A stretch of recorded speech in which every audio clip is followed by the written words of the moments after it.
JDs and gentlemen, welcome back to another episode of the Pokemon Fire Red Leaf Green Speedrun Letter Challenge. I'm your host, Zeech, and we're going to be looking at how quickly you can speedrun the game with only letter G Pokemon.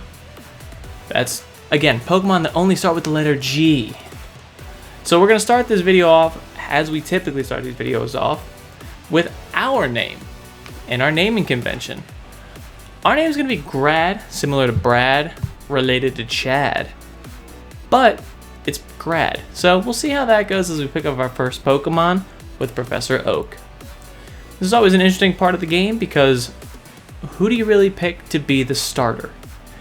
In this case, I think there were a few options, but there was one pretty clear option for me, and that was the Geodude line. That's because Geodude, Graveler, and Golem all start with the letter G, so kind of feels like a no-brainer. Also, I don't typically use Geodudes in runs like these, especially not for this game, so I figured it would be an interesting run to have that Geodude on Geodude action. Brock and I are going to be sitting on our cuck chair recliners together. Anyway, let's recap what we had from the previous run. So now we're up to G, which means we just completed F on the speedrun challenge. Looks like F completed in just over 18 in-game hours. Flareon Fearow Unexpected Duo. It was awesome to see that. That's the stuff that I'm kind of here for, just seeing these unexpected combinations or unexpected Pokemon that can carry through the entire run. So what I think we're going to do is shoot for a time. I think it's got to be better than F. I think G just has a loaded roster, to be entirely honest. You got Gyarados, you got Gengar, you got Golem, you got Goldeen. What more could you ask for? But in all seriousness, we're going to be using Golem, Gengar, and Gyarados. All three of them are great Pokemon with great stats. Some of them could be a little bit better, some of them could be a little bit worse. AKA, like, Gyarados has a great attack stat, but Stab Surfs aren't going to be utilizing that attack stat because in this gen, Water is a special attack, so things could be a little bit better. I mean, Surf is generally special anyway, but moves in later generations that Gyarados learns, like Waterfall, are physically attacking moves because this is post-physical special split. Gen 4, we have the physical special split to have individual moves either be physical or special, not just strictly based on type. So we don't have that advantage right now with Gyarados, but I digress. Either way, should be really good all around, and that's why I'm kind of utilizing all three of them, because I think there's going to be enough XP, and our coverage is going to be crazy. So we should be able to get through the Elite Four and have something for each member at all points, especially with the TMs that we learn along the way, just to help boost our coverage. I think now's a good time as ever to go over the rules again for anybody who either hasn't been here or just doesn't know them. So, rule 1 is going to be, I can only use Pokemon with names starting with the challenge letter. In this case, it's going to be G. Makes perfect sense. It's the speedrun letter challenge. Rule number 2, I can use rare candies to level up Pokemon to the current gym's ace level, or until the Pokemon evolves and meets the naming criteria. One example I like to use for this pretty typically is Ekans into Arbok. So Ekans evolves at level 22 into Arbok. If I catch an Ekans at Misty's gym, I cannot level him up with rare candies to 22 because Misty's ace, Starmie, is level 21. Makes perfect sense. I think that helps a little bit. We just kind of are able to use the Pokemon that we want to use. It effectively removes some of that mindless training grinding that would end up needing to happen. So we just replace it with the Pokemon and actual speed that we want. Rule number 3, I'm not allowed to sell any items other than gold only items, i.e. nuggets or stardust, things of that sort. Rule number 4, I need to catch a Pokemon from each evolution line in the challenge. This is kind of a strange one, but the reason I do this is because if I'm trying to do a speedrun with D as an example, I want to go catch a Diglett, but Dugtrio is also in that evolution line. Also starts with D. but I don't want to mindlessly grind and just randomly inflate the time. So I think each evolution line keeps the spirit of the run alive. I think it's a good compromise for what we're trying to do here and accomplish. Number 5 is going to be no items in battle and play on set mode. I like this rule. I think it kind of stems from that Nuzlocke challenge. I think it's very good to implement here because then we don't have any exterior forces acting on the Pokemon themselves while we're trying to complete this. Rule number 6, the final rule, is going to be no saving in between Elite Four members. Something I've been doing. I think it's nice to try and stay true-ish to the Elite Four. If you can do it all in one run, that's great. But if you can't, then that's kind of a red flag. So I like that rule. I'm going to keep implementing it. Alright, now that we have the rules out of the way, let's break into some actual gameplay. As you can see, our Geodude named Gonzaga, which typically is a great college basketball team, but always fucks me over when I pick them in March Madness, is throwing rocks at bugs. This bitch empty! At this point, we're just going to skip ahead and go straight to Brock. We only fight a few more bugs until we're level 14, and then we actually end up going in so that we can get our level 15 on our way from the Light Years trainer to Brock. Now that we are at Brock, we are able to just go right in, and it's probably going to be a slow burn if we base anything off of Light Years trainer. Even the rock throws aren't doing that much, as you can clearly see. But what's even more important is that their Geodude is doing even less to me than I am doing to them. So they're going to keep maxing out their defense curl, which thanks Brock, because that's unnecessary. And we end up actually killing him, only taking 3 points of damage. Now Onix is, I believe, faster, so he is de-incentivized to use Rock Tomb, which would end up lowering my speed. This allows us to get any random move out of Onix, so the tackles tend to miss, also Rock Tombs do tend to miss, but moral of the story, none of them do a lot of damage. So when I'm able to throw my rocks, I can typically get the upper hand. Granted, I actually hit them because there is a pretty high miss chance on Rock Throw. Now we have Magnitude, and we end up beating Brock in about 47 in-game minutes. Moving ahead from Brock, we actually have our next encounter, which is our Magikarp. And we're just gonna buy the Magikarp for $500 at this Poke Center. I'm not sure how many people knew about this Magikarp, but I honestly didn't know about it for the longest time. And when somebody showed me about it and I saw it, I actually freaked out. I was like, I don't have to waste my time getting a Magikarp. I don't have to waste my time with the old rod. Like, this is fantastic. I don't have to do this. Magikarp is ultimately going to be our Gyarados. However, we don't want to evolve him quite yet, because right now we got to go catch our next encounter, which is a Zubat, which will be our Golbat later down the line. Now, Golbat really isn't going to be a major player in this, as we already have some heavy hitters such as Gyarados, and we're looking to get Golem. Which leads me back to my previous point. We don't want to evolve Gyarados quite yet, because it's probably going to be a carry at this point in the game, and I would really like to use our Geodude for as much of this so that we can evolve to a Graveler and eventually that Golem and actually have value in there. So once we finish Mount Moon and Nugget Bridge, that's when we end up evolving Gyarados, because now that all of that XP is siphoned directly into Geodude with no chance of going anywhere else, that's kind of what we were looking for, or at least I was looking for. And the very first thing we do, we use our Gyarados to go catch an Oddish. Why do we want Oddish? So that we can get to Gloom. Gloom is a lovely Pokemon that we are also not going to use, similar to Golbat. But we gotta go catch him because it's part of the G line. And now that we do have our Gyarados, I will say, going to fight Misty is probably going to be a very simple task, as we have Bite.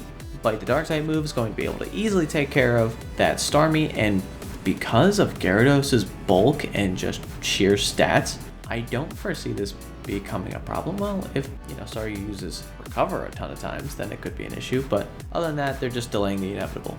Ultimately, Misty goes down, and we take her down at about 2 hours and 17 minutes that we clock it at. Not a bad time whatsoever.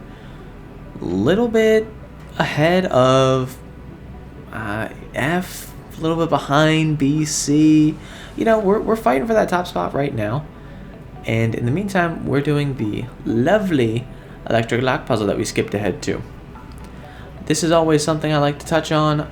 Everybody just watch me do this, because this really gives me validation to know that I am one of the unluckiest people in video games, and honestly, in random chance in general. Because how long does this take everybody else? Like, what is everybody doing something to make them better at this seemingly random chance game of unlocking the gates? Like, I can't even, the 50-50 that just went on this just blew it entirely. Like, how do you lose that many coin flips in a row? It's kind of ridiculous. Really just wanted to highlight that before I open up this second lock and ultimately fight Surge. Surge, again, should not be a problem because Geodude is on my team and Geodude has Magnitude. So this should just be an entire Magnitude sweep, especially if you get a Magnitude 10 on Voltorb. Man, that just rocked his entire world. The double teams probably won't affect us, and it shows that they're not, because we just 1, 2, 3 drop all of them for Surge and ultimately get Graveler on the same fight. So that's super nice. And we evolve our Zubat into Golbat after that, because Golbat evolves at 22. 22 is above the cap of Misty, but below the cap of Surge. So that's why we're able to do that. Same thing with Gloom. It's in the same area for evolution level, so we are able to do that as well. The next Pokemon that we need on our list is in the Pokemon Tower, which is Ghastly. Ultimately, Ghastly is going to evolve into Haunter, which we can't use, but we can switch train and get our Gengar right afterwards. We're going to name Ghastly Georgetown. Georgetown, I heard, was a good school back in the day for NCAA. I could be wrong. I could be just making this up, but I'm pretty sure it was. So we now have quite the trio forming, especially now that our Graveler is evolving into Golem. We now have a Gyarados, a Golem, and hopefully a Gengar soon trio. Pretty tough, if you ask me. Pretty tough. Our next encounter is going to be Goldeen, so we actually pick up the Good Rod and then go outside in the backyard of the dude's house and steal his fish. We are just dead-ass fishing up his fish in his pond in his backyard. I don't know how he got his fish in his pond, but if it was stocked or something, like, it is definitely severely depleted now. Might want to invest into a few more stock at this point. And we're actually going to end up naming Goldeen Grove Street. No, it's gonna be Grove City. That's the university related to Grove Street. Thought it was pretty neat, especially for the G. So shout out to Waka Flocka. Super cool. Moving on, we actually have another encounter that we're going to fish up right here in the dude's same pond. Not only are we taking his fish, we're taking his fucking ducks too. Well, obviously we have a rapist in Lincoln Park. He's climbing in your windows. He's snatching your people up, trying to rape them. So y'all need to hide your kids, hide your wife, and hide your husband, because they raping everybody out here. Nobody's safe from this pond because we need a Golduck. So we're gonna fetch up a Psyduck with our Good Rod again, and we're gonna end up naming our Psyduck Gallaudet. Gallaudet. I don't really know how to say this college at all. So please let me know, I guess, phonetically how this is spelled, because I got no clue. Ghastly's going to want to evolve here, and we are just not going to let that happen under any circumstances. That's only because we want to kind of keep training him, and we let him go through almost this entire gym for Erica against all the lesser trainers so that he can pick up a lot of XP. And we're actually going to let Gyarados do most of the work, because despite being paralyzed, Giga Drain is not good against Golem for us. We're going to really struggle if we put Golem in. But if they Giga Drain our little Gyarados, he's not going to take much damage. So it's kind of going to be not a stall fest, because Gyarados is pretty strong, but it will take a little bit of extra time because he is paralyzed and they're gaining a little bit of health back. After Erica, we end up evolving our Ghastly into Haunter, and then our Psyduck into our Golduck. Ultimately, once we get through some of the initial Silph, we end up evolving our Haunter into Gengar via switch training. And now that our Gengar is kind of on par level-wise where we want to be for Sabrina and for where we are in the game, we can actually just take out really quick Sabrina because we're already there via Silph, and our Shadow Balls just plow through her entire team. Moving on from Sabrina, we actually now go down to Koga. Koga, again, should be relatively straightforward. We're just going to Psychic through now that we taught Psychic to our Gengar. Psychic is from Mr. Psychic, so it's actually free. Fantastically. Love that.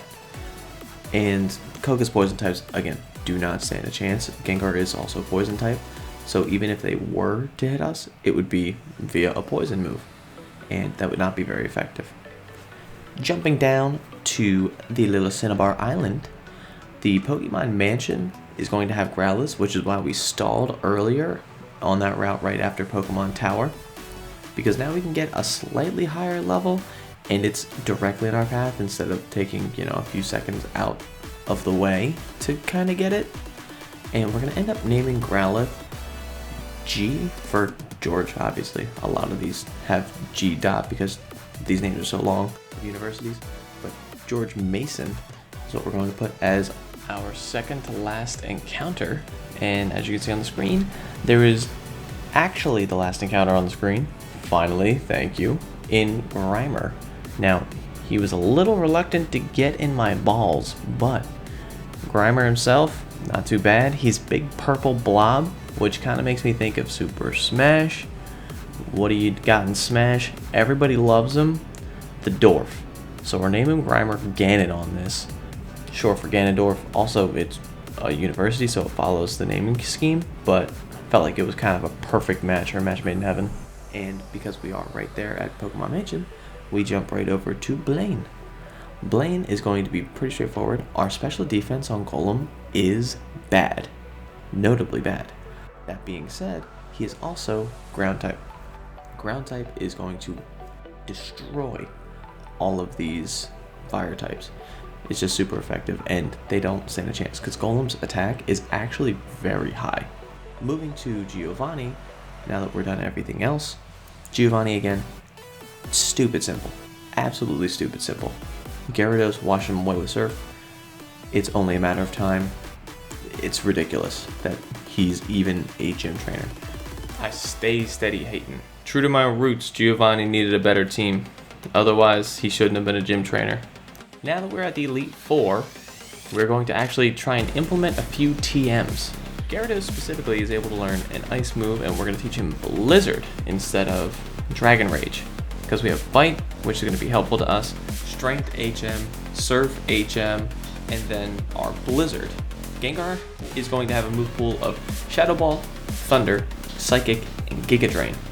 That coverage should help us with every single fight, and also that Giga Drain is going to be huge on some of these water threats or rock threats. So specifically, maybe like a Cloyster, or a Lapras, or the Onix, or at the very end, could also be the Blastoise. So that's got a lot of utility for us, actually, as long as we can maintain the PP. We leave with Gengar, and he comes out of the gate swinging with Thunders and actually crushes the competition. Somehow, with my luck, I managed to hit 4 or 5 Thunders in a row, which is unheard of. I never thought that would ever happen in my entire life. And I think this is one of the only times, like, I've done up to G now, and I think every single run has lost first Lorelei except for maybe one. I think B may not have, although no, it probably did. G might truly be the only run where we didn't lose the Lorelei first before anything else. Nonetheless, going into Bruno, we're also going to start with our Gengar. Fighting type moves won't hit us, number one. Number two, we have Giga Drain for the Onix, we have Psychic for the fighting types, and as you can see on the Hitmonchan, we didn't kill it with Psychic, but I knew it was going to full restore, so I used Psychic in, finish it off with Shadow Ball. That being said, I'm also now going to lead Shadow Ball into Machamp, and then try and drop a Psychic. We missed that range, which is pretty unfortunate because now they're going to full restore again. We know that, so we're just going to Shadow Ball twice. He just keeps raising his attack and defense, which is perfectly fine because even after 2 Shadow Balls, we're just going to Psychic him down and kill him. We're going to start with Shadow Ball again on Hitmonlee, and we end up getting a crit, killing him in one shot. Because typically for Hitmonlee, he's a little bit bulkier than Hitmonchan. So I really wasn't expecting that. Going into Agatha, we're going to have the same strat and start with Gengar. Gengar is doing a lot of the heavy lifting right now because of his utility and extremely high special attack stat. So we're going in with Psychic to one-shot their Gengar. Then we want to use something against the Golbat that we think is going to kill it, but not waste Psychics for down the road. So we Shadow Ball again, and we end up getting confused. We don't want to take unnecessary confusion damage, so we toss in Golem. He also gets confused, in which case, let's just run it. So we run the Rock Blast and absolutely obliterate the Golbat, which leads us to Arbok. Arbok knows Iron Tail, which I totally forgot going into this. So he did about 85% of our health in one shot, but we do end up getting the win with Earthquake against Arbok. They tell us to have Haunter next to try and drop a curse, which they do get off. They take the L in return for getting off the curse, which leads us to our last Gengar that Agatha has, who puts us to sleep after the Psychic doesn't one-shot. We were so close, literally 1 health away from Gengar taking that L, and we could just move on. But instead, they drop Hypnosis, they full restore, and kill our Gengar. Luckily in the back, our Gyarados is level 49, but he's able to get the job done. So he ends up coming in, using a Surf, and then we can move on. Because we beat Agatha, that was our last Gengar. Healing everybody up to go into Lance. Lance is always a struggle. Always. There's no getting around that. So we end up using Ether on Gengar's Thunder, and I'm debating on whether or not we should use it on Psychic, but Psychic's probably not going to get used too much in this specific fight. So I think it's going to be okay to let that one go. Going in first, Gengar has Thunder. So Gengar is going to continue being our lead, because that Gyarados is going to be a menace if it's not for Gengar's Thunder. We end up missing our Thunder first, kind of annoying, but we end up hitting on the second chance. The Scary Face slows it down a lot, so that's very suboptimal, because now we're going to be killing Aerodactyl with Thunder, but now we have a death sentence against Dragonite, which is kind of okay, because I think Golem's going to be able to do pretty well here. If we Rock Blast, it should be able to do super effective, or we just get crit with Outrage, which is really cool. Dragonite, like, thanks a lot for that. He is confused, so that is a plus, and we get Hyper Beamed. Okay, we'll take it. The Blizzard did a lot of damage, but I know it's not going to two-shot, so we try and use a few Surfs to knock him down into that second shot range. It doesn't work. Surfs are doing almost nothing to Dragonite, so we just end up blizzarding as much as we can to get the health down. We toss in Gallaudet on Dragonite, and he is confused, and he's taking a lot of confusion damage, and he ends up dying, which is amazing, bro. Gallaudet spanked his ass. Oh my god. He actually did nothing, and it was all Dragonite on Dragonite action, but we're gonna give it to him. He got that XP, so we made it through. We did so well on our first run, I think we just run it right back in. Hopefully this time we could do a little bit better switching, we could do a little bit more damage because we're a little bit stronger. That'll turn us into hopefully getting to the champ this time. That's the goal, at least for this. Something not great is if Slowbro uses Amnesia, I can't use Thunder. So now I gotta go to Shadow Ball because Ghost type moves here are physical. We gotta shake this yawn because Slowbro just didn't die to our Shadow Ball, which is very unfortunate. So we send in Gloom, and yeah, she did her goddamn best, but man, she was washed away so easily. So we're back in with Gengar now that she died, and we're going to Shadow Ball once. It does less than half, and we think to ourselves, maybe we can Giga Drain for more. We couldn't, so we end up getting yawned again, and we throw in Golbat, who dies again. We end up finishing off Slowbro finally with a Shadow Ball, and then Lapras gets sent in. We miss our Thunder, then we hit our Thunder, which paralyzes Lapras. That's awesome. But it didn't matter, because Lapras still Ice Beamed us, and Gengar died. The follow-up to Gengar dying was going to be sending Golem out, because he has that stab Earthquake, and it seemed like it was going to be pretty consistent damage on the Lapras, especially when they were paralyzed. Now that he's dead, we're facing the Cloyster. Cloyster is very high defense and goes for the dive. So we're going to continue to switch in Gallaudet here, actually, during those dives. The dives don't do much to Gallaudet. They do about 36 damage, I would say. Obviously, there's a slight range there, but I would say 36 on average. Cloyster, protect, stalling, POS, god damn. So we end up trying to switch in Golem just to get off of this protect stall and past this Cloyster, but of course he goes for the dive as soon as we switch in Golem. So we switch him right back out and put Gallaudet back in. Cloyster's special defense is generally very, very low, so even water moves do very well into him. I should have just put in Gyarados first and tried to strength or bite or even freaking surf at him, but instead I keep putting Golem in to try and kill him like that. Bad idea, but ultimately Gyarados does get sent in, end up surfing, and it does even less than I thought, so we switched to strength because maybe that'll help, and thankfully it did. Jinx only has Ice Punch once we kill Cloyster, so I'm feeling pretty safe, and we just strength down the Jinx. At level 50, we end up getting Dragon Dance. I don't need it. I don't need it. I don't need it. I don't need it. Dragon Dance isn't something that we're going to want to take. We have Bite, Blizzard, Strength, Surf. Strength, Surf are at HMs. Blizzard we need for Lance. Bite is a good utility move, so we don't want to switch that. Going into Bruno, we're going to have the same tactic as last time. Lead with our Gengar so we can Giga Drain down the Onyxes. Then Psychic away all the fighting types, but lead with a Shadow Ball, of course, so that we can try and get that one shot with the Psychic before we get any significant damage. On the Machamp, it's going to be 2 Shadow Balls. He actually gets the Citrus Berry recovery after the second Shadow Ball, so that's pretty nice. And then Hitmonlee, we actually do above 50% damage still, even with that variation in his stats on the second run. So we'll take it. And Bruno, pretty easy. He's the Giovanni of the Elite Four, so not a concern whatsoever. Going to kick this old woman's ass one more time. We use a Shadow Ball on their first Gengar. We lead with our Gengar. It doesn't kill him.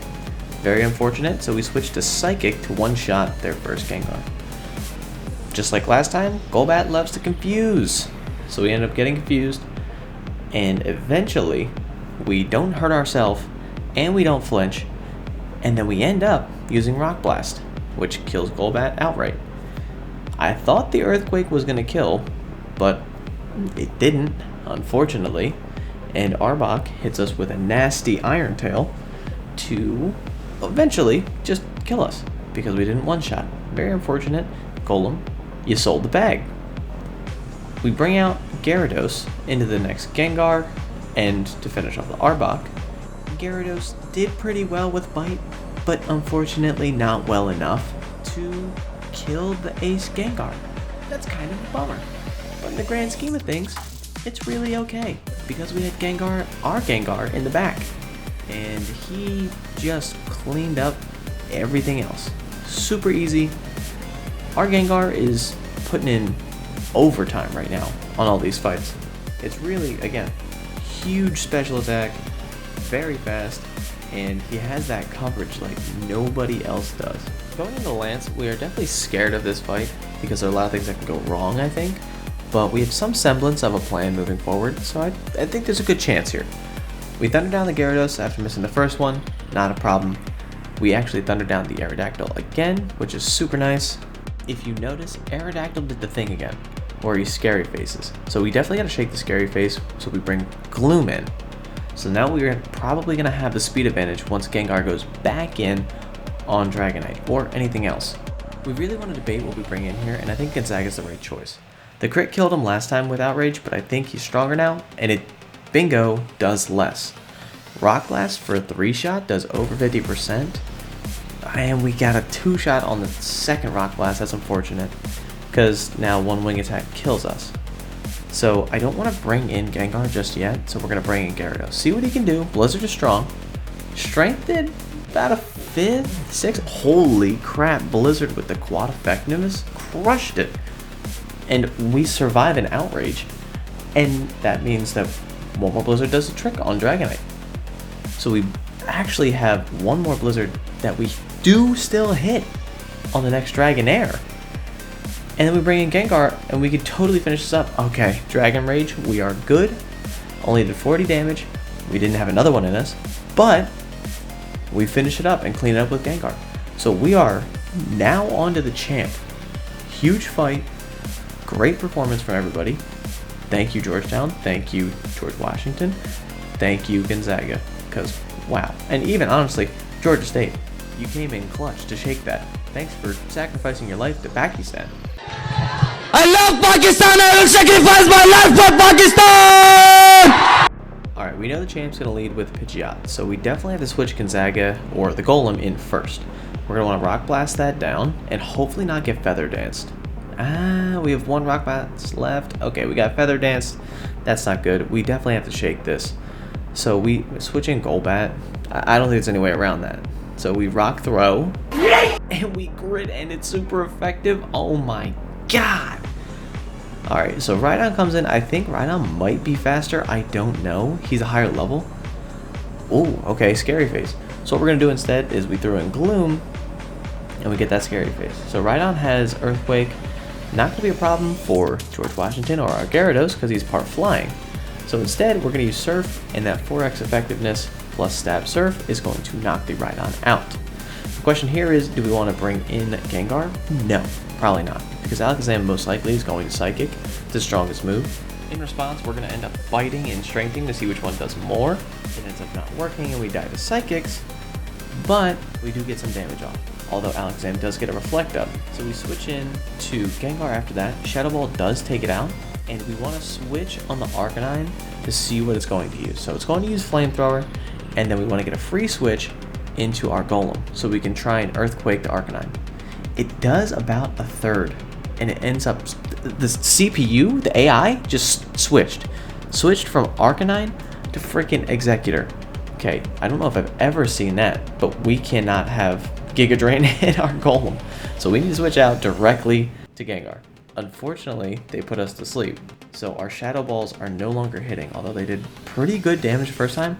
We're going to need probably a crit when we wake up, because these Giga Drains are putting him over the threshold that we need. I try and play a Psychic angle here, so I can get him down a little bit below half, and then his last 1 or 2 Giga Drains puts him just above where we need him to be, and he's left with like 10 health.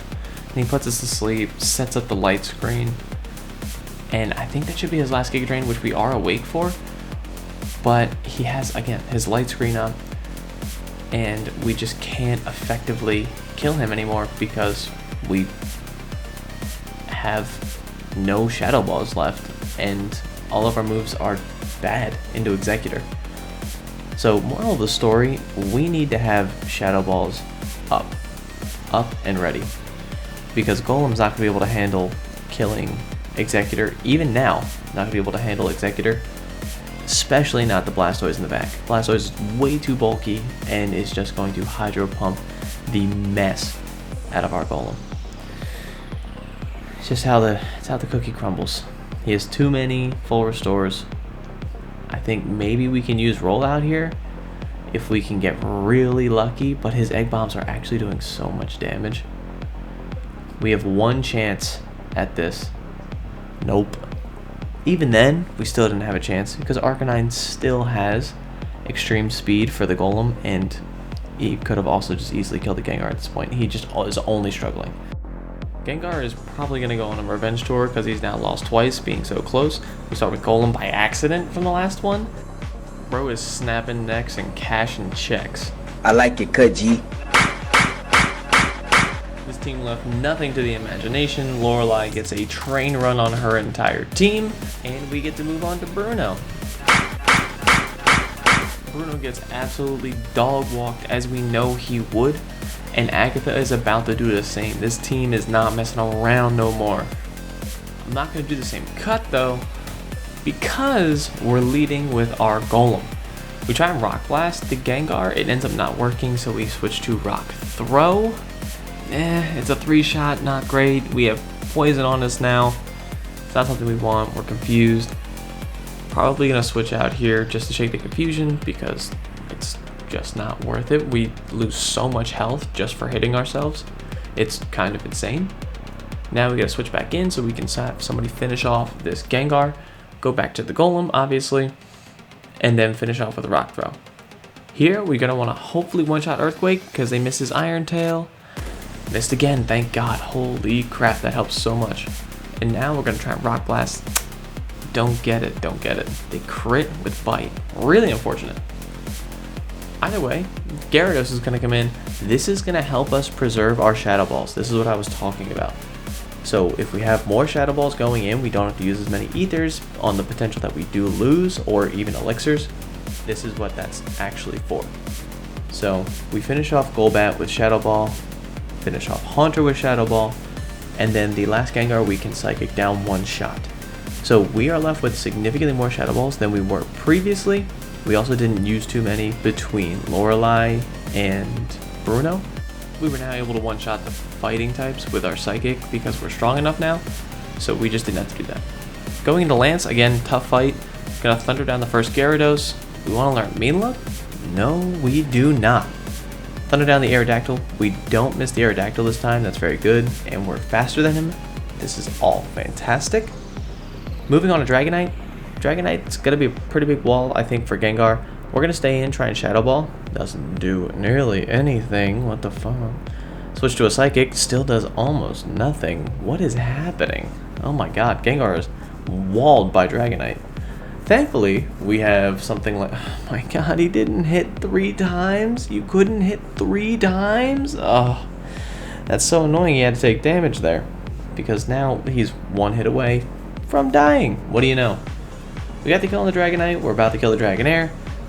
Didn't know if the Blizzard was necessary, but wanted to do it anyway. And now we're just going to start spamming Blizzards because I really want to get this win. And we're not getting it. We're not getting it. He's confused. He's hurting himself. Thank God, man. The paralyzed luck and the miss luck was atrocious there. Oh my God. Moving ahead to the champ, we're going to have the same basic strat to begin, which is going to be starting with Golem, and hopefully get the 1-shot on Pidgeot with a Rock Blast. It's going to help us a lot. And we get a 3-shot with a crit at the end, so we make that perfectly, just enough. Switching to Golbat to see what Rhydon's going to do. He gets a Scary Face, and we get a free setup for Gyarados to surf down the Rhydon. Perfect. We direct switch to Gengar because we're expecting a Reflect because Gyarados is out. It ends up paying off. What we got pretty lucky with was Alexam set up a Future Sight right before he died. So our switch to Gloom here is trying to figure out, one, what Arcanine is doing, but also have somebody tank that Future Sight. If the Future Sight came down on Gengar and it hit, that would have been catastrophic.